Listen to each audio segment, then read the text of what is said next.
নমস্কার, চ্যানেল রূপা মুখার্জিতে আপনাদের সকলকে স্বাগত জানাই।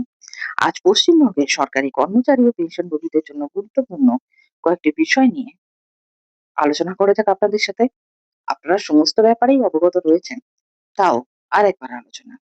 কেননা প্রথমত সরকার ঘোষণা করেছে যে ডিএ 20% অক্টোবর মাসে বেতনের সঙ্গে প্রদান করা হবে। অর্থাৎ অক্টোবরের বেতন যখন কর্মীদের হাতে পৌঁছবে, তখন সেই বেতনের সঙ্গে অতিরিক্ত 20% ডিএ এর অর্থ যুক্ত থাকবে।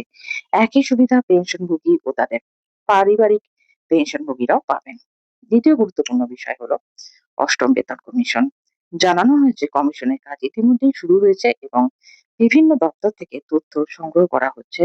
লক্ষ্য রয়েছে যত দ্রুত সম্ভব রিপোর্ট তৈরি করা, যাতে আগামী অক্টোবরের মধ্যেই কমিশনের সুপারিশ কার্যকর করার পথ তৈরি হয়, যদিও নির্দিষ্ট তারিখ এখনো পর্যন্ত সরকারিভাবে ঘোষণা করা হয়নি।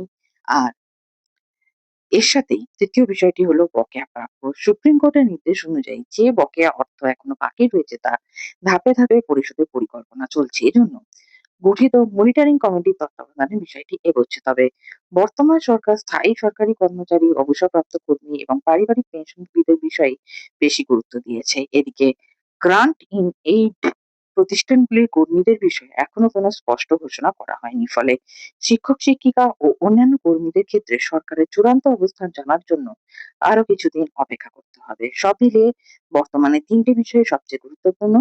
অক্টোবর বেতনের সঙ্গে 20% ডিএ প্রদান করা হবে।